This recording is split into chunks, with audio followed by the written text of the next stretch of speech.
Welcome back to Terminology Tuesdays, where I define a new financial term in each video. My goal in these short videos is for you to leave and have a better understanding of whatever this particular term is of the day in the context of personal finance. What the term is. Today's term is required minimum distribution, or RMDs, if you want to sound fancy and make sure no one has any idea what you're talking about. Where you see it. You'll typically see this term used whenever you look up information about your IRA or 401k and you're kind of getting into the details of it. They'll mention it there, and that's about the only place you'll ever hear it. What it means. The best way to understand this particularly cryptic term is to start by defining what distribution means. Now, in this context, we're talking about retirement accounts, so IRAs, 401ks, 403bs. So we'll start there. Think about that first, and then know all distribution means is taking money out of your account. It's distributing the money back to you. And in some other financial contexts, confusingly, they use the term withdrawal, but it means basically the same exact thing, just taking money out. Knowing that, the rest of the term makes sense. A required minimum distribution then is the least amount of money that you are forced to take out. It's required. And this is tied to an age. The IRS says whenever you have money in this kind of account and you reach 72 years old, you have to start taking out at least this much. As a caveat, if you were born before July 1st, 1949, you have to start taking money out when you're 70 and a half years old. I don't think a lot of my viewers are that old, but if you are, welcome. I'm so glad you're here. Also, if that's you, you're already over 71 years old, so you've already needed to start taking out RMDs, and you're probably well aware of this. You could have made this video yourself. So the question is, why are you watching this? If you're not 60 or 70 years old, why does this matter to you? Well, first of all, it matters because you could be setting up your retirement accounts now, and depending on the kind of account you choose, an RMD is either required or it's not. So that's good to know. And even if you already have your retirement account set up, if this turns out to be a big deal to you, then you can decide what you do with your money between now and then to shift that around and make sure that your goals are met. This is probably the most important part of the whole video right here, and it's a list of the type of accounts that have RMDs. This is the list. Ready?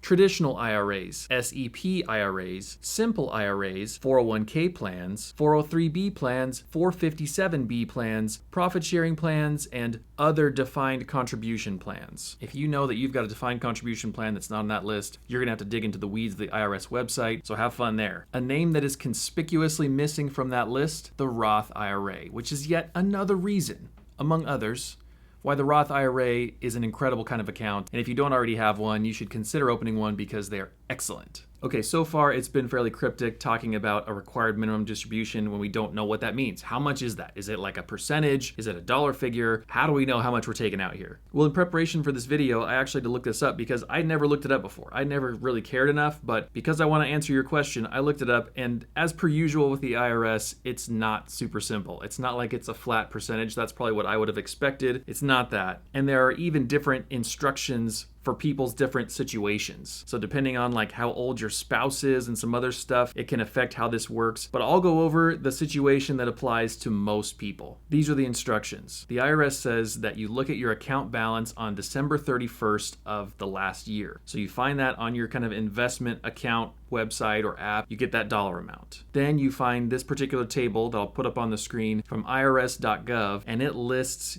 all these different ages, and it lists a number next to it. So what you do is you take your dollar amount that you had in your IRA the last day of that previous year, and you divide it by that number that's next to your current age. So let's do an example here. Let's say that you had $200,000 in your IRA at the end of last year. Let's also say that you're 72 years old, so this will be like the first year you encounter an RMD, and the corresponding number there is 25.6, right there next to your age. So we divide 25.6 into 200K. That means you have to take out $7,812.50 this year. It is a requirement. It is mandatory. So my next question then was, why does it matter at that point? Because at 72, you're well past the average retirement age of 64. And most people don't have near enough money saved for retirement. So there's going to be very few people who have gotten to the age of 64 or 63 or somewhere near that average and not started withdrawing basically all the money they can from all the sources they can to try and make ends meet, right? But in thinking about it, I realized there are some people who this could be really significant to, because people are living longer, they're healthier for longer, they're engaged in their jobs, maybe they're business owners. So people could very well have chosen to continue to work deep into their 60s, maybe into their late 60s, even into their early 70s. It's not that uncommon nowadays for people to still be working. So if you still are making income from your job, from your business, maybe you don't want to take out your RMD because you don't need it. Why can't it just stay there and grow? So that could be a bummer for you. Also, if you have other sources of income in retirement. Let's say you've retired, but you've got other investments, you've got stock market stuff, you have real estate stuff, and you didn't intend on touching this money yet. Now all of a sudden you're slapped in the face with an RMD. Well, that's also a bummer. And finally, another group of people that I realize this could affect is anyone who's planning on passing on their IRA balance or their 401k balance